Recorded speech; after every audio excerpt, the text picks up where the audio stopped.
Le protagoniste se retrouve transporté dans les cieux, un endroit qu'il n'avait jamais visité auparavant. Confus, il se demande où il est et comment il a été choisi. Il y rencontre une femme nommée Noline, qui lui explique la situation.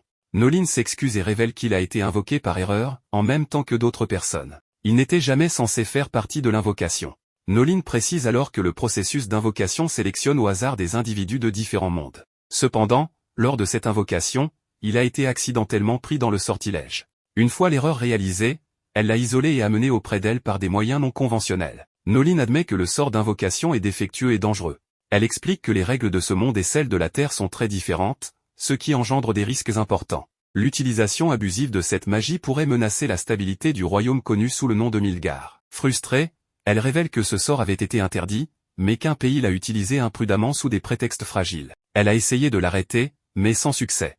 Takumi demande si les autres qui ont été invoqués avec lui sont également ici. Noline secoue la tête et explique qu'ils ont été envoyés à l'endroit prévu par le sort, car leur sélection était légitime. Takumi soupire et remarque qu'il n'est qu'une erreur. Takumi, de plus en plus frustré, exige d'être renvoyé là d'où il vient immédiatement. Noline, visiblement peinée, lui dit qu'elle ne peut pas le faire. Elle exprime sa colère et son chagrin face à la situation, admettant qu'elle a tenté d'empêcher l'utilisation de ces sorts interdits. Elle explique que le processus est irréversible, car son corps physique n'existe plus pour accueillir son âme. Takumi, furieux, demande ce qu'elle veut dire par « il n'a plus de corps ». À ce moment-là, il remarque qu'il a pris la forme d'un orbe lumineux. Noline explique que son corps a subi des dommages irréparables lors du processus d'invocation, ce qui a conduit à son isolement des cibles prévues. Elle s'excuse encore une fois pour cette grave erreur. Il exige de savoir comment il est censé vivre désormais. Noline lui explique qu'il pourrait s'adapter à sa nouvelle existence et vivre ses jours à Milgar. Elle lui suggère d'accepter cette nouvelle vie, car revenir à l'ancienne n'est plus une option.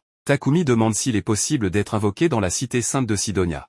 Noline répond que c'est effectivement possible, mais l'avertit que la vie à Sidonia est semée de difficultés et peu adaptée à quelqu'un invoqué par erreur. Attristé, Takumi demande pourquoi cela lui est arrivé. Noline explique qu'il n'était pas la cible prévue du sortilège.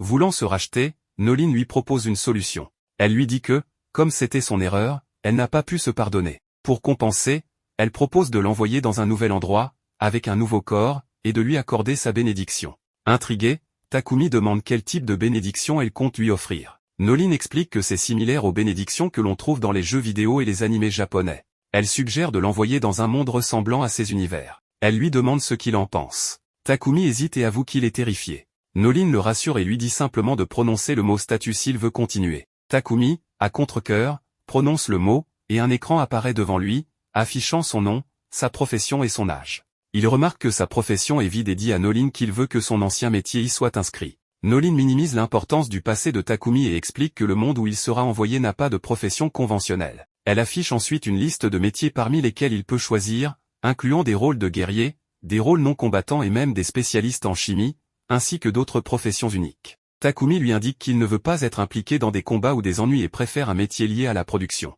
Noline sourit et lui fait remarquer qu'il manque de confiance en lui. Takumi répond qu'il veut simplement qu'on le laisse tranquille. Elle propose alors de lui accorder un sort utile pour son travail de production. Noline crée une pierre lumineuse entre ses mains, souffle dessus jusqu'à ce qu'elle se solidifie, puis la place dans la bouche de Takumi. Après lui avoir donné sa bénédiction, elle lui souhaite une nouvelle vie heureuse à Asgard et lui dit adieu.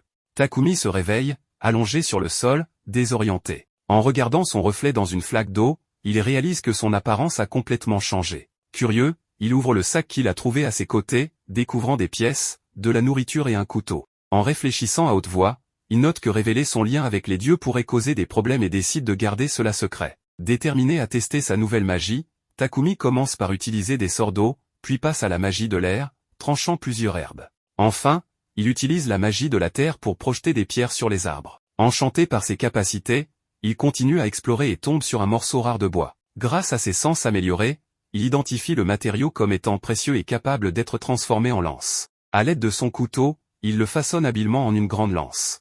En examinant davantage les environs, Takumi remarque des plantes ayant un mélange de propriétés toxiques et médicinales. Cependant, il a du mal à les stocker et se souvient qu'il peut-être invoquer un sort de coffre à outils. Alors qu'il se prépare à lancer ce sort, une jeune fille apeurée apparaît, courant vers lui et se cachant derrière lui. Elle explique nerveusement qu'elle est poursuivie par un monstre. Un énorme lapin, d'une taille intimidante, surgit. Le monstre charge sur Takumi, mais il le frappe à la tête avec sa lance, le terrassant d'un seul coup. Ravi, Takumi suppose que cette force est un cadeau de Noline, bien qu'il se demande si ce n'est pas simplement un coup de chance.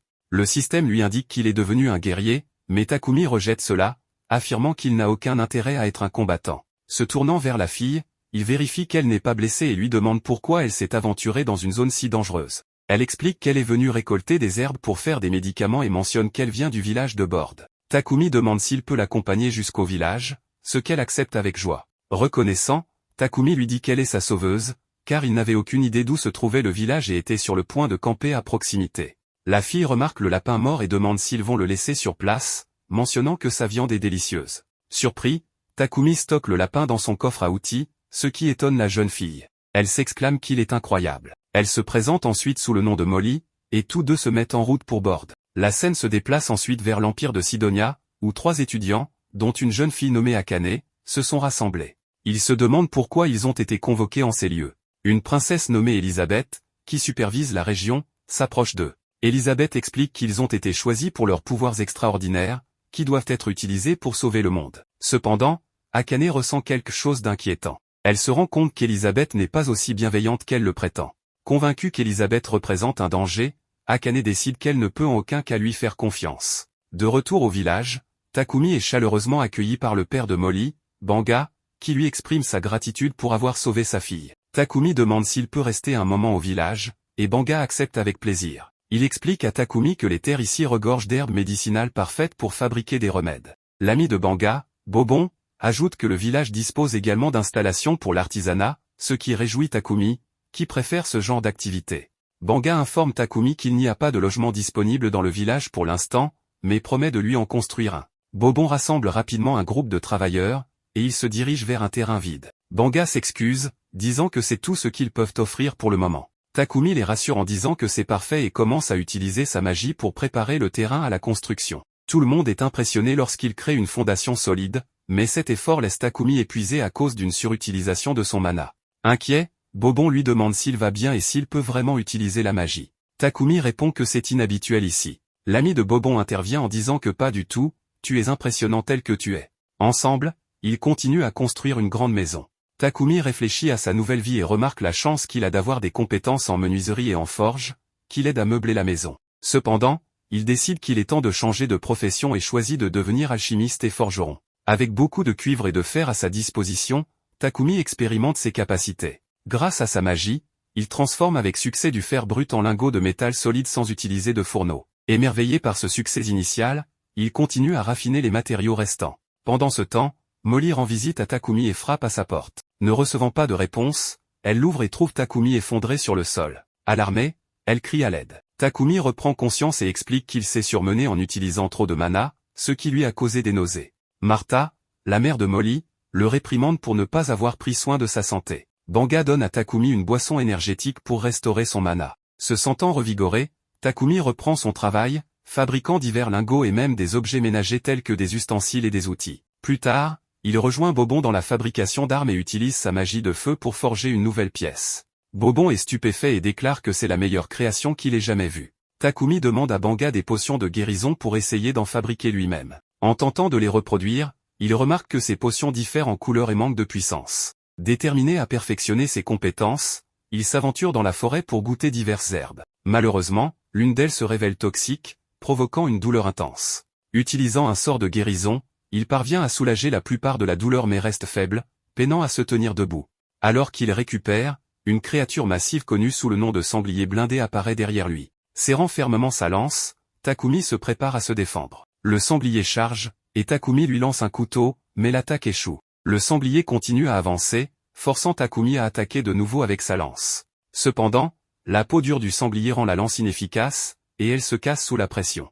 Le sanglier frappe Takumi, l'envoyant voler et le laissant momentanément incapacité. Alors que le sanglier se prépare à charger de nouveau, Takumi panique, incertain de quoi faire. Il tente alors la magie de la terre, lançant des rochers sur le sanglier, mais la créature reste impassible. Il essaie la magie du vent, mais cela n'a aucun effet. À court d'options, Takumi entend un faible murmure derrière lui. En se retournant, il aperçoit une grande araignée venimeuse blessée à proximité. Ne sachant comment procéder, Takumi essaie de se concentrer, mais le sanglier charge à nouveau. Avant que le sanglier ne puisse frapper, l'araignée intervient, créant une barrière de toile qui détourne la trajectoire du sanglier. Bien que la toile le ralentisse, le sanglier reste en grande partie indemne et se prépare pour une autre attaque. Désespéré, Takumi peine à trouver un plan. Dans un moment de clarté, il se souvient de ses compétences en alchimie. Lorsque le sanglier charge une fois de plus, Takumi utilise ses capacités pour se propulser dans les airs. Depuis les hauteurs, il lance une attaque puissante visant la tête du sanglier, le tuant enfin. Avec la bataille terminée, Takumi se tourne vers l'araignée blessée. Utilisant un sort de guérison, il soigne ses blessures, ce qui, contre toute attente, apprivoise l'araignée. Elle devient docile et semble former un lien avec Takumi, le suivant et l'acceptant comme son maître. Takumi décide de nommer l'araignée Maple et l'améliore en réparant une patte endommagée, gagnant ainsi la loyauté et l'affection de Maple. De retour au village, la nouvelle de la victoire de Takumi sur le sanglier blindé se répand rapidement. Les villageois sont stupéfaits, car le sanglier possédait une force et une résilience incroyables. Molly signale à Takumi qu'une araignée est sur son dos, ce qui provoque la peur chez les autres. Takumi les rassure rapidement en disant qu'il ne faut pas s'inquiéter, qu'il l'a apprivoisée, qu'elle est complètement docile maintenant et qu'elle ne fera de mal à personne. Banga, surpris, remarque qu'il n'a jamais entendu parler de quelqu'un apprivoisant des insectes auparavant, mais qu'il semble que Takumi ait réussi. Takumi sourit et propose de tous festoyer autour du sanglier. La suggestion ravit tout le monde, y compris les enfants qui commencent à jouer autour du sanglier. Les villageois se rassemblent pour préparer le repas. Pendant qu'ils travaillent, Banga dit à Takumi que s'il veut vendre la peau et les défenses du sanglier, il peut le faire dans la grande ville. Takumi demande quelle est la ville la plus proche d'ici. Banga répond que c'est Bolton, mais que c'est assez loin. Pendant ce temps, Maple, l'araignée, joue joyeusement avec les enfants, surprenant les adultes par sa nature douce. Bobon remarque qu'avec l'arrivée de Takumi, le village est devenu plus lumineux et vivant qu'avant. Banga acquiesce, mais ajoute qu'il ne pense pas que Takumi restera longtemps dans ce petit village. La scène change pour montrer Nolin observant Takumi d'en haut. Elle se dit à elle-même qu'il se débrouille bien maintenant et l'encourage silencieusement à continuer. Son amie apparaît à ses côtés et lui demande ce qu'elle souhaite pour Takumi. Nolin hésite avant de répondre qu'elle ne peut pas souhaiter quelque chose de précis. Son amie lui rappelle qu'elle lui a donné un nouveau corps, sa bénédiction, et l'a envoyé une année entière dans le passé, bien avant que l'Empire de Sidonia ne lance son sort d'invocation. Maintenant, le protagoniste s'est réveillé avec un nouveau problème, car la petite araignée a causé un gros désordre dans la maison. Elle s'excuse mais explique que tout ce qu'elle a fait, c'était parce qu'elle s'ennuyait trop. Et elle a raison, car Takumi s'est uniquement consacré à son travail et ne lui a pas prêté attention. C'est pourquoi aujourd'hui, il décide de tout laisser de côté pour jouer uniquement avec son araignée. Et oui, si vous avez des animaux de compagnie, prenez du temps pour eux, car ils s'ennuient aussi et ont besoin de se divertir. Soudain, Martha arrive pour apporter à manger au protagoniste, mais elle tombe sur une scène très facile à mal interpréter. Il lui explique que son animal de compagnie n'a pas essayé de le manger et qu'il jouait simplement, mais Martha se concentre sur la magnifique soie que l'araignée a fabriquée. À partir de cela, il confectionne une chemise en soie, et les femmes du village sont ravies, car la soie d'araignée est considérée comme un luxe. Les nobles achètent ce matériau, ce qui pourrait représenter une grande opportunité. Ils demandent à l'araignée de produire une soie encore plus élastique, et elle s'exécute. Le protagoniste lui demande s'ils ne vont pas jouer comme prévu, mais l'araignée, avec une expression particulière, répond que non, ce sera pour plus tard, car elle a beaucoup de travail. Takumi voit cela comme une occasion de se consacrer à ses propres activités.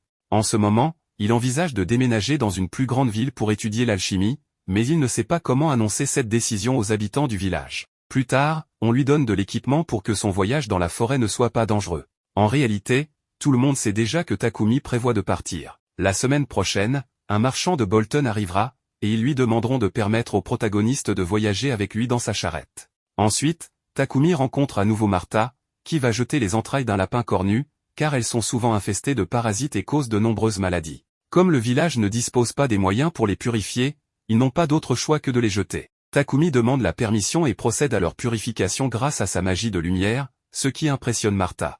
Elle le remercie, mais lui recommande de ne pas utiliser cette magie devant d'autres personnes. En effet, peu de gens peuvent utiliser la magie de lumière, et ceux qui le peuvent en vivent littéralement. Le protagoniste la remercie pour son conseil et se met à pratiquer sa magie de terre, érigeant des murs pour laisser le village plus sécurisé, avec quelques commodités supplémentaires. Finalement, le marchand arrive et se présente au protagoniste. Il s'appelle Papek et semble très aimable. C'est l'heure du départ, mais avant cela, Takumi informe qu'il a laissé environ 100 potions dans sa maison pour qu'elles soient utilisées au besoin. Curieux, Papek lui demande s'il a lui-même fabriqué ces potions. Takumi confirme, mais passe rapidement à autre chose, car c'est le moment de dire au revoir. Les femmes du village lui offrent une cape en soie d'araignée comme remerciement pour tout ce qu'il a fait. Takumi leur fait ses adieux avec beaucoup d'émotion et promet qu'il reviendra un jour, car il considère cet endroit comme son foyer. En chemin, Les autres passagers du chariot sont émus par l'affection que tout le monde porte à Takumi. L'un d'eux ne peut même pas retenir ses larmes. Il se présente alors, le blond s'appelle S, le Rouriel, et le chauve musclé Bogart. Papek explique qu'ils forment Croc de Lion, un groupe d'aventuriers de Rancé, et qu'ils sont ses gardes pour ce voyage. Bien que la région soit calme, ils se plaignent de l'ennui, car rien d'intéressant ne se passe, mais le protagoniste préfère que cela reste ainsi. Il lui demande pourquoi il tient un sac avec autant de précautions, et Takumi leur répond qu'il contient une araignée tueuse. Les compagnons de voyage sont surpris que Takumi ait réussi à apprivoiser une araignée tueuse. Riel, curieux, veut la voir de plus près, mais il reçoit immédiatement une leçon de la part de l'araignée. Contrairement à tout à l'heure, l'araignée semble très attachée à Bogart, et personne ne comprend pourquoi. Papek demande au protagoniste s'il a encore quelques-unes des potions qu'il a vues au village. Il serait intéressé à lui en acheter. Takumi accepte sans problème, mais la scène est soudain interrompue, des monstres apparaissent enfin sur le chemin. Il s'agit de gobelins. Les aventuriers demandent à Takumi de rester dans la charrette pendant qu'ils les affrontent. Bien qu'ils ne soient pas les combattants les plus expérimentés, ils parviennent à éliminer tous les gobelins assez rapidement. Les aventuriers récupèrent ensuite les pierres magiques à l'intérieur des gobelins. Pendant ce temps, l'araignée continue d'encourager Bogart pour une raison mystérieuse. Après cet incident, le voyage reprend, et, au bout de 3 jours, ils arrivent enfin à la ville de Bolton. La première chose que fait Takumi est d'accompagner les aventuriers au guild pour qu'ils déposent leur rapport de mission d'escorte. Il en profite également pour s'enregistrer, lui et son araignée, comme aventurier afin de pouvoir résider en ville. Cependant, il inscrit l'araignée comme son familier. Grâce à cette identification, Takumi pourra bénéficier de nombreuses facilités en ville, à condition de remplir au moins une mission par mois. Plus tard, chez Papek, Takumi révèle qu'il possède 100 potions de chaque type. Le marchand, impressionné, lui propose d'acheter les potions de soins basiques et de vigueur à 10 pièces d'argent chacune, et celles de mana à 50 pièces d'argent l'unité. C'est une somme considérable pour Takumi, mais Papek s'excuse, comme Takumi n'est pas un créateur reconnu, il ne peut recevoir que des tarifs inférieurs à la moyenne. Malgré tout, cela semble être une très bonne affaire, même si Takumi reste un peu méfiant. Papek explique ensuite à Takumi que, s'il souhaite s'établir comme créateur dans cette ville, il devra résider dans une maison avec atelier. Bien sûr, Takumi n'a pas les moyens d'acheter une maison, mais Papek lui propose une option de location.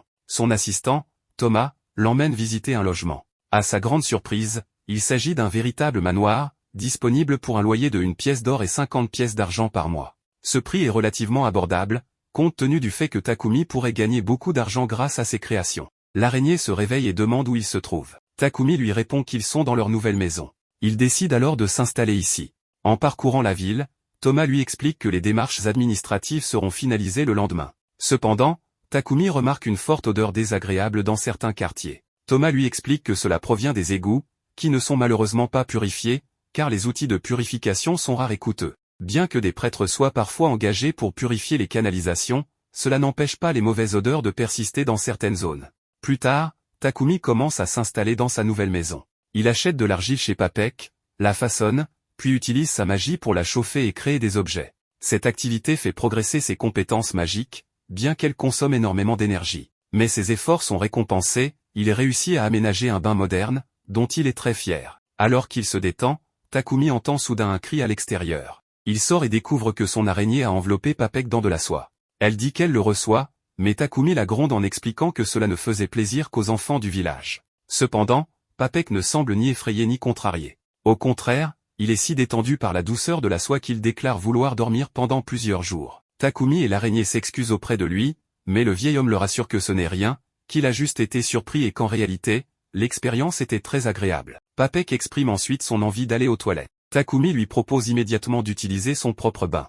En entrant, Papek pousse un cri et demande quel genre de salle de bain c'est. Takumi explique que c'est une toilette dotée d'un artefact capable de purifier après usage. Lorsque Papek entend le mot purifier, il demande à Takumi s'il est capable d'utiliser la magie de lumière. À cet instant, Takumi se rappelle les avertissements de Martha, personne ne doit découvrir qu'il peut utiliser cette magie. Pris au dépourvu, il supplie Papek de garder ce secret. Heureusement, Papek, en tant qu'homme d'affaires avisé, accepte de garder le silence. Cependant, il demande à Takumi de fabriquer 50, non, 100 de ses toilettes. Takumi est surpris par cette demande, mais il suppose qu'avec les bons matériaux, cela ne devrait pas poser de problème. Papek, très enthousiaste, suggère à Takumi de recruter de la main-d'œuvre. Il lui recommande même de passer par des contrats d'esclavage, expliquant que cela garantirait la confidentialité grâce à la magie des contrats. Selon lui, les talents de Takumi sont exceptionnels, et la magie de lumière est considérée comme un don divin par l'Empire sacré de Sidonia, chef de l'Église de la lumière divine. Papek poursuit en expliquant que l'Église de la lumière divine accueille les utilisateurs de magie de lumière et génère d'énormes revenus grâce à leur capacité de guérison.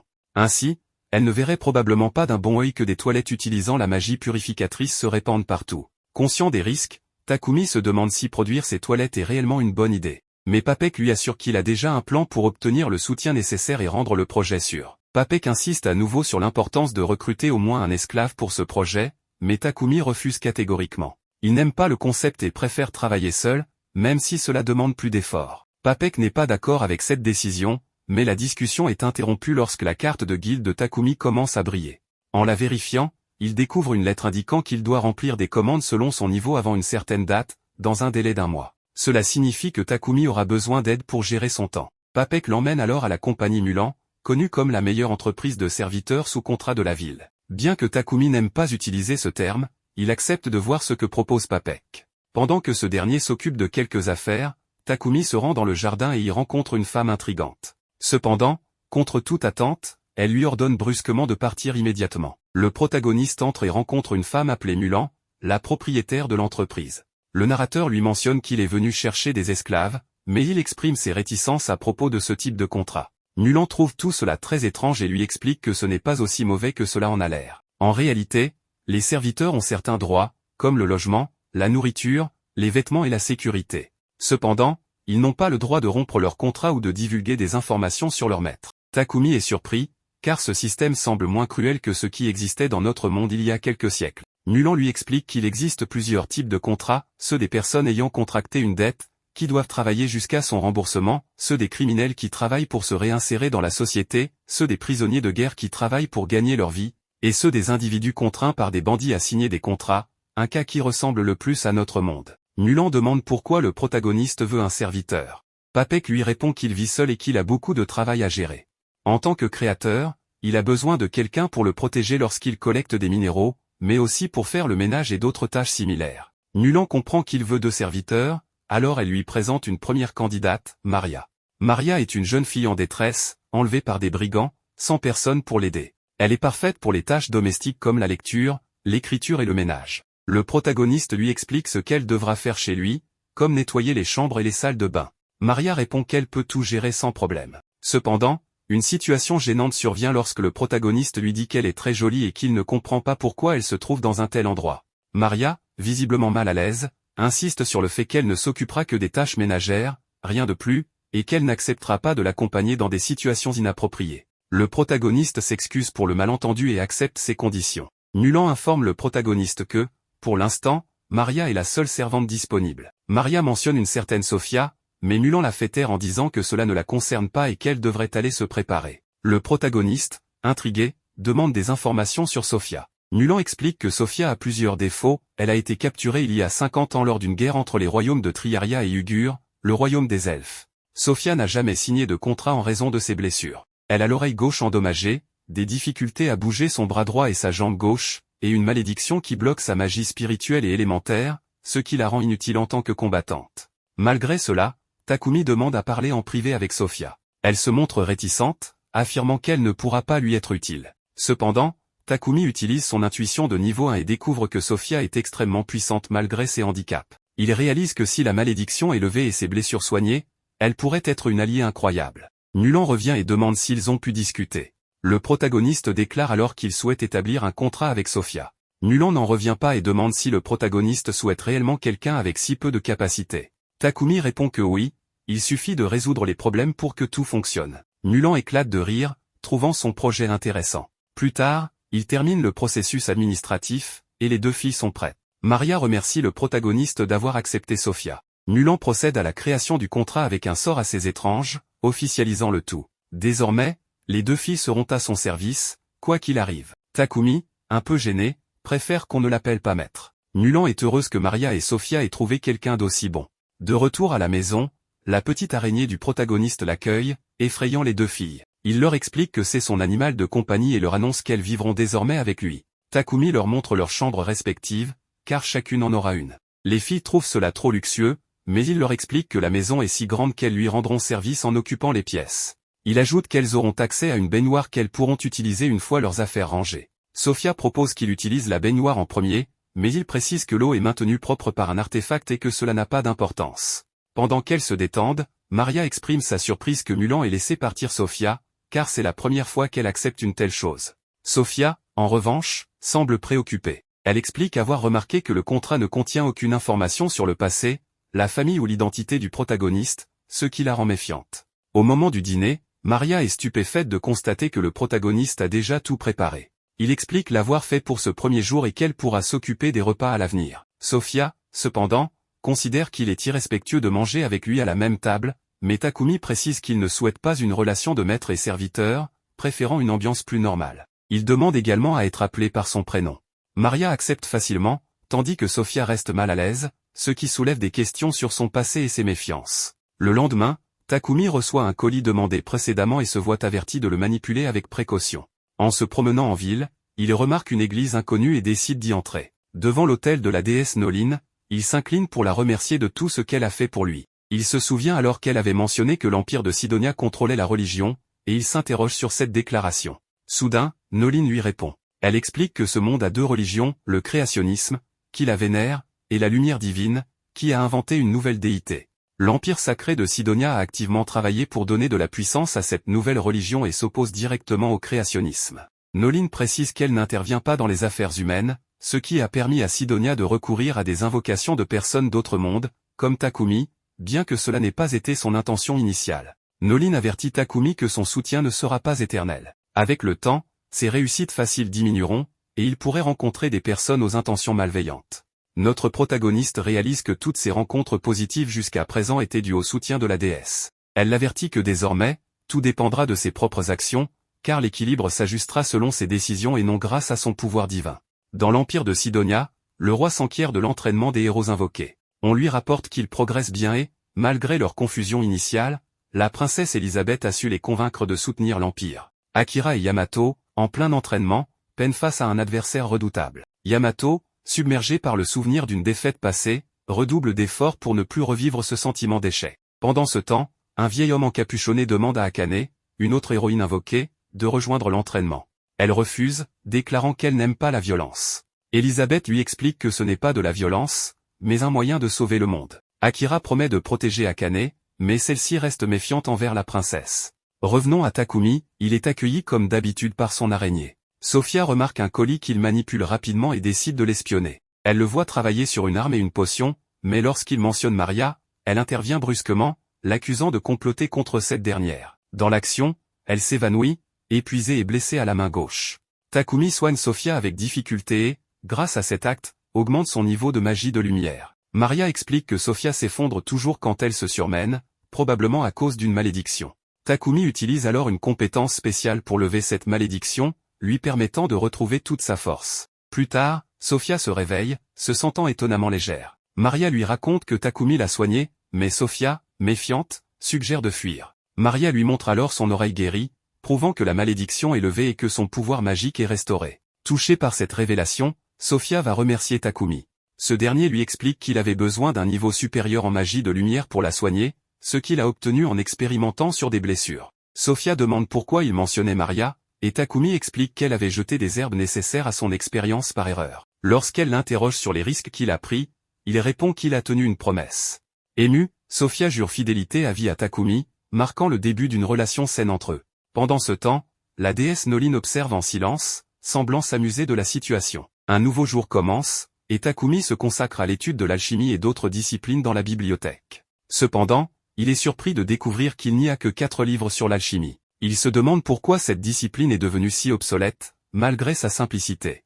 En y réfléchissant, il réalise que le livre est écrit dans la langue de l'ancienne civilisation magique, une langue qu'il peut comprendre grâce à la bénédiction de la déesse Nolin depuis sa réincarnation. Cette capacité à maîtriser toutes les langues rend son apprentissage bien plus facile. De retour à la maison, Maria lui dit que ce qu'elle a vu la veille sera difficile à oublier, ajoutant qu'ils avaient l'air divins ensemble. Elle avoue ouvertement qu'elle n'a rien manqué de la scène. Maple, quant à elle, le qualifie de charmeur, tandis que Maria remarque que Sofia ressemble à un chevalier prêt à protéger sa princesse. Takumi, cependant, n'apprécie pas vraiment d'être considérée comme la princesse dans cette comparaison. Plus tard, tout le groupe nettoie les toilettes récemment achevées. Takumi leur explique qu'ils pourront les livrer aujourd'hui, ce qui permettra de lancer une production à grande échelle. Il partage également son envie de voyager, d'explorer des matériaux et ingrédients uniques, et de visiter des ruines pour s'amuser. Il prévoit d'emmener Sofia comme escorte, tandis que Maria doit rester pour s'occuper de la maison. Quant à Maple, étant son familier, elle devra l'accompagner. Maria exprime toutefois son souhait de les rejoindre. Takumi hésite, expliquant que ce serait dangereux. Déçue par ce refus, Maria se compare à des toilettes abandonnées, ce qui laisse Takumi perplexe face à cette étrange analogie.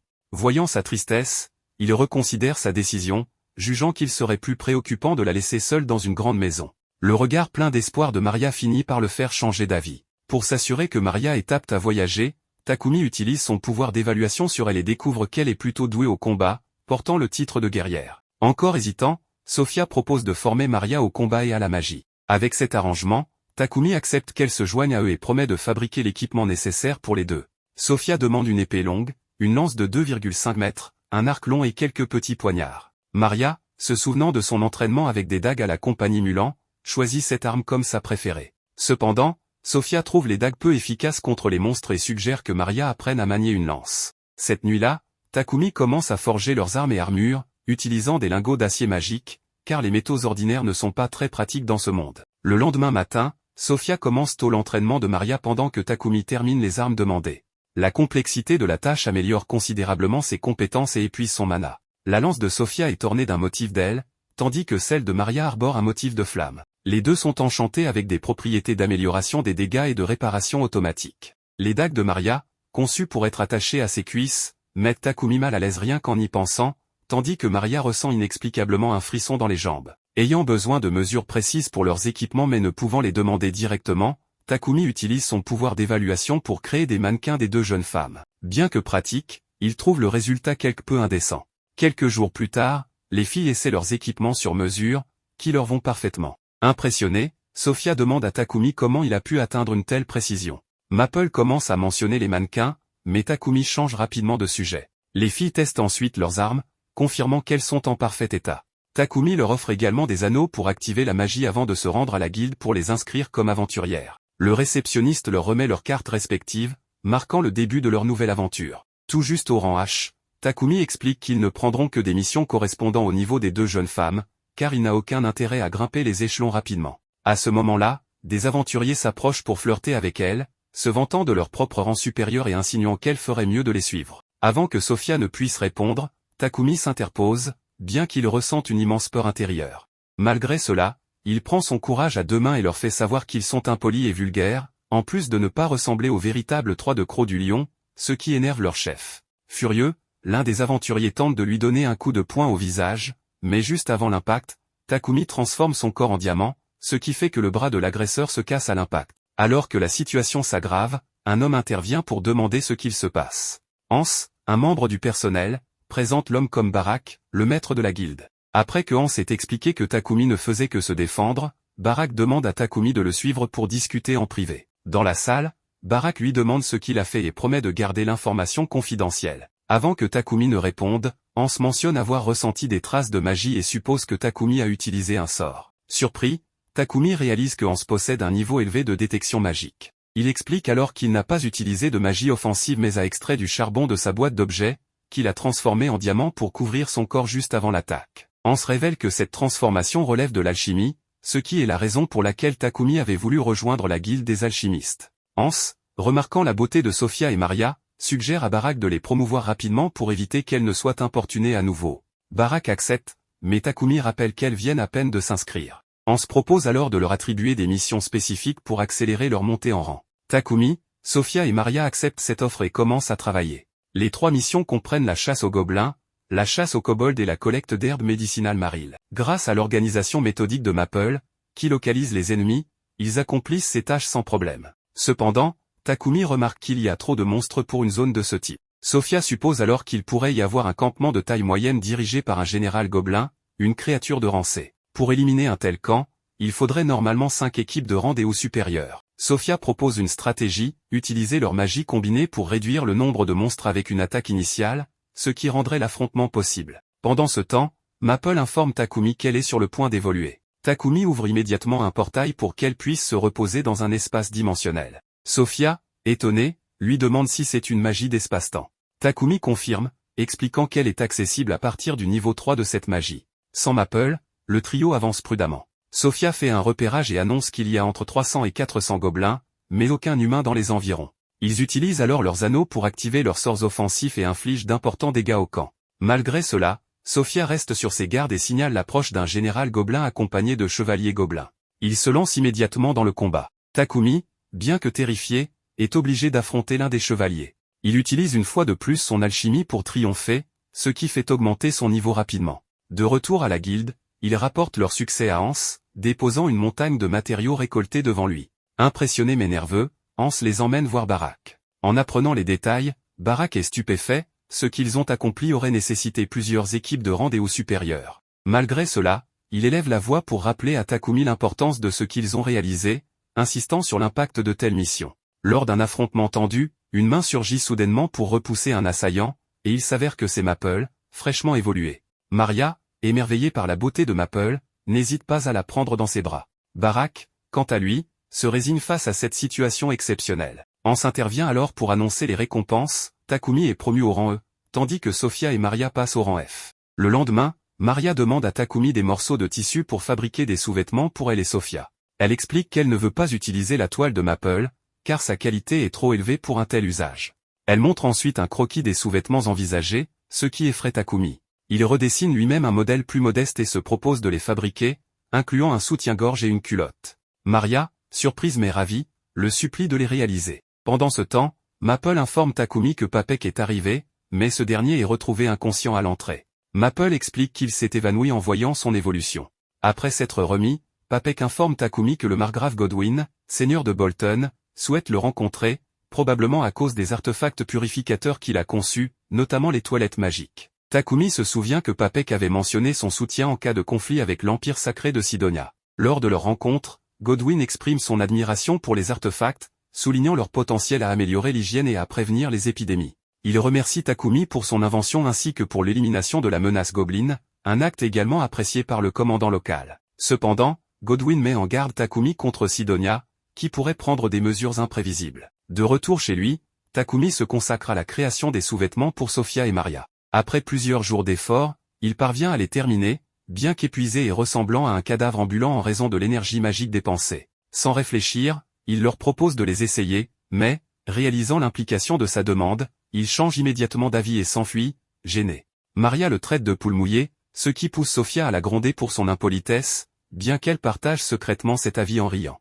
Pendant ce temps, Takumi, abattu par cet incident, craint d'avoir perdu la faveur de Nolin et se convainc d'avoir fait quelque chose de mal. Le protagoniste vient de fabriquer des réfrigérateurs de très bonne qualité. Après avoir expliqué brièvement comment il les a construits, il invite les autres à en choisir un, tandis qu'il compte apporter les restants à Papek. Toutefois, il veut rapidement commencer un nouveau projet pour améliorer leur équipement. Après son combat contre les gobelins, il a réalisé l'importance de posséder du matériel de la meilleure qualité possible. Son objectif est désormais de créer un équipement non plus en acier, mais en mithril et en adamantine, des matériaux bien plus résistants. Tout le monde est d'accord avec son idée, ne souhaitant que sa protection. Cependant, Hans lui apprend que ces métaux sont si rares que peu de forgerons savent les travailler, du moins dans cette ville. Il lui conseille donc de se rendre au royaume des nains de Nonstal. Mais, étant alchimiste, le protagoniste pourrait techniquement fabriquer ces matériaux lui-même, à condition de se procurer les matières premières. Il existe une mine au nord-ouest du royaume de Barcula où l'on peut extraire du mithril et de l'adamantine en abondance. Le problème, c'est qu'il ne pourra y accéder sans être membre de la guilde des forgerons. Heureusement, Hans lui révèle une astuce, en acceptant une mission pour éliminer des monstres dans la mine, il pourra y entrer sans problème. C'est alors que Barak surgit avec une bonne nouvelle, il n'y a presque plus de bois de Trint à Bolton, et le protagoniste pourrait s'en charger. Grâce à son pouvoir de manipulation de l'espace-temps, il peut transporter les ressources facilement. La mine étant proche de la forêt, il pourra accomplir plusieurs tâches en même temps. Par ailleurs, un forgeron a demandé une escorte pour son voyage jusqu'à Ora. Takumi doit l'accompagner, ce qui lui donne l'impression qu'on lui en demande un peu trop. Mais Barak lui promet qu'en échange, il montera au rang D, et ses camarades au rang E. Malgré cette récompense, Takumi hésite, car il n'a jamais fait d'escorte auparavant, mais cela ne semble pas inquiéter Barak. Takumi veut au moins savoir combien de temps le trajet prendra. Hans lui répond que cela prendrait 7 jours à cheval, ou 4 jours avec un cheval monstre, une espèce rare capable de courir 2 fois plus vite qu'un cheval normal. Takumi aimerait en obtenir un, mais Hans lui apprend qu'ils sont tous déjà réservés. C'est alors que Riel arrive et lui annonce que lui et son groupe utilisent le dernier disponible. Il vient d'ailleurs de rentrer après avoir vaincu un bison sur la route, pour éviter que sa viande ne se perde. Riel informe également Barak que les routes sont devenues dangereuses récemment, compliquant les missions d'escorte. Il prévoit de retrouver son groupe demain.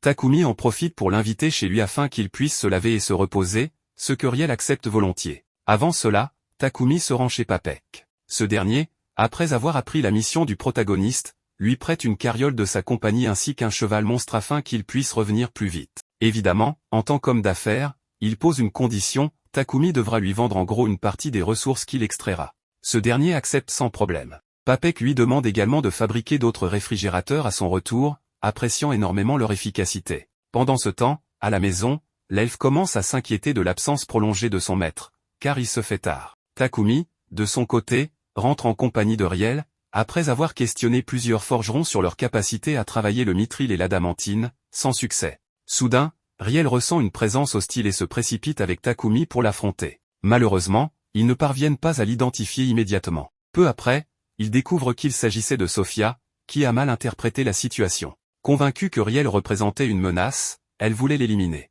Finalement, elle réalise son erreur et s'excuse. De retour chez Takumi, Riel est surpris par le nombre de filles qui l'entourent. Il est particulièrement affecté en voyant que Maple a évolué, et en plaisantant, il lui dit qu'elle ne l'aime plus. Riel est déprimé, tous ses amis sont en couple ou mariés, et il est le seul à être encore célibataire. Le protagoniste tente de le rassurer en lui expliquant que les filles qui l'entourent ne sont que ses servantes. Riel essaie alors de séduire l'une d'elles, mais échoue une fois de plus, car elles sont entièrement dévouées au service de Takumi. Pendant que le pauvre homme prend son bain, Takumi informe ses compagnons de sa nouvelle mission. Tous sont d'accord, et ils se préparent à partir dans 3 jours. Le lendemain matin, ils font leurs adieux à Riel, et Takumi lui demande de saluer les autres de sa part. De retour à son laboratoire, Takumi examine une gigantesque épée en tungstène qu'il aimerait modifier, car elle est trop encombrante pour être maniée efficacement. Toutefois, l'arme semble résister à sa transformation plus que prévu. Takumi n'a pas d'autre choix que d'y mettre toute son énergie pour finalement la soumettre. Grâce à ses efforts, il parvient à forger 2 nouvelles épées, des drainantes de mana, dont la puissance et la netteté augmentent à mesure qu'elles absorbent du mana. Même s'il a vidé ses réserves d'énergie magique, le résultat en valait largement la peine. 3 jours plus tard, le moment du départ est arrivé. À l'intérieur du chariot se trouve Desjambeaux, le forgeron qui a demandé une escorte. Ravi d'être sous la protection de Takumi, il se sent en sécurité. En chemin vers Ora, Maria se révèle être une excellente conductrice de chevaux. Pendant ce temps, on s'informe Barak que la section de Ora a envoyé un rapport inquiétant, les monstres de la forêt de la mort sont plus actifs que jamais. Malheureusement, Takumi est déjà parti, et il ne reste plus qu'à espérer qu'il n'affronte pas de créatures trop puissantes. De son côté, Papek discute avec un interlocuteur à propos du succès grandissant des inventions de Takumi. Sa Majesté est particulièrement fascinée par les toilettes qu'il a conçues et souhaiterait les voir installées dans la capitale. Toutefois, une rumeur circule, l'Empire sacré de Sidonia pose de plus en plus de questions à ce sujet, ce qui pourrait s'avérer problématique. Il semblerait même que là-bas, l'entraînement des héros invoqués s'intensifie, ce qui suscite des soupçons, notamment chez Akane, qui continue de se méfier de la princesse Elisabeth. Revenons à Takumi, il explique à Desjambeaux que leur mission inclut aussi la chasse aux Trint. Afin d'assurer la sécurité du forgeron, il érige une barrière protectrice. Desjambeaux était déjà au courant et n'y voit aucun inconvénient. Dans la forêt, Sophia lui conseille d'utiliser sa détection magique pour différencier les Trint des arbres ordinaires. Grâce à cette technique, Takumi repère et abat rapidement son premier Trint. Cependant, les ennuis ne font que commencer, un grand nombre de Trint apparaissent et encerclent le groupe, manifestement hostile. Comme les affronter un par un prendrait trop de temps, ils optent pour la magie afin d'en éliminer le plus possible. C'est alors qu'un Trint ancien surgit. Son problème ? Il se régénère à une vitesse impressionnante, rendant les attaques classiques inefficaces. Sophia suggère à Takumi d'imbiber son épée de magie de feu, tandis qu'elle-même utilise la magie spirituelle pour l'affaiblir. Profitant de l'ouverture, Takumi assène le coup fatal. Une fois vaincu, le Trint ancien laisse tomber des pommes miraculeuses, extrêmement rares et réputées pour leurs bienfaits. Le groupe décide d'en ramasser pour que Maria puisse préparer un plat spécial. Après quelques jours de voyage supplémentaires, ils atteignent enfin Ora. Leur première destination est la guilde des aventuriers locales, où ils apprennent que la mine qu'ils doivent explorer est infestée de monstres mangeurs de minéraux. Parmi eux, les taupes de fer, qui devront être éliminées avant toute extraction. À l'intérieur de la mine, Takumi trouve rapidement de l'adamantine et du mithril, mais les taupes de fer ne tardent pas à faire leur apparition. Contrairement à ce qu'il imaginait, ces créatures ne sont ni gigantesques ni particulièrement dangereuses. Il lui suffit d'utiliser un peu de lumière pour les aveugler, permettant ainsi à l'elfe de les exterminer facilement. Puisqu'elles vivent dans l'obscurité totale, leur plus grande faiblesse est évidente, la lumière les paralyse complètement.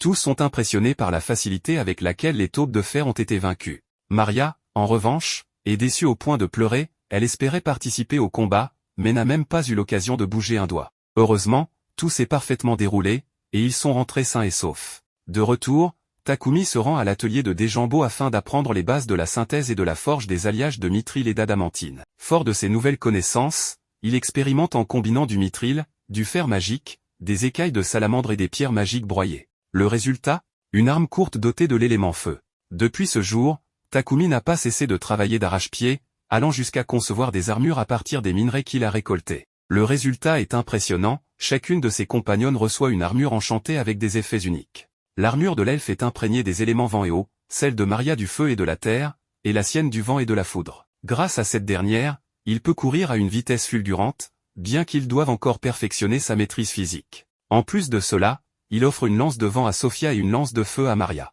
Toutes deux sont ravies de leurs nouvelles armes. Touchée par tant d'attention, l'elfe exprime son profond dévouement envers son maître et affirme qu'elle serait prête à sacrifier sa vie pour le protéger. Takumi, bien que reconnaissant, lui demande de toujours privilégier sa propre vie avant toute autre chose. Pendant ce temps, dans le ciel, la déesse Nolin observe attentivement les événements du monde. Elle surveille non seulement Takumi, mais aussi des événements plus inquiétants, dans le royaume de Sidonia. Akira et Yamato, deux héros légendaires, semblent prêts à partir pour le royaume de Samandor. Officiellement, ils ont pour mission d'apporter la paix, mais tout laisse penser que leurs véritables intentions sont bien plus sombres. De son côté, Takumi est épuisé par l'accumulation de travail dans son atelier. L'elfe aimerait qu'une autre personne vienne l'aider, afin qu'il ne s'épuise pas à la tâche. Au même moment, dans la capitale royale de Bakilatos, le roi est préoccupé. Sidonia exige plus d'informations sur la magie de purification utilisée pour les fameuses toilettes de Takumi, ce qui laisse présager une période troublée à venir.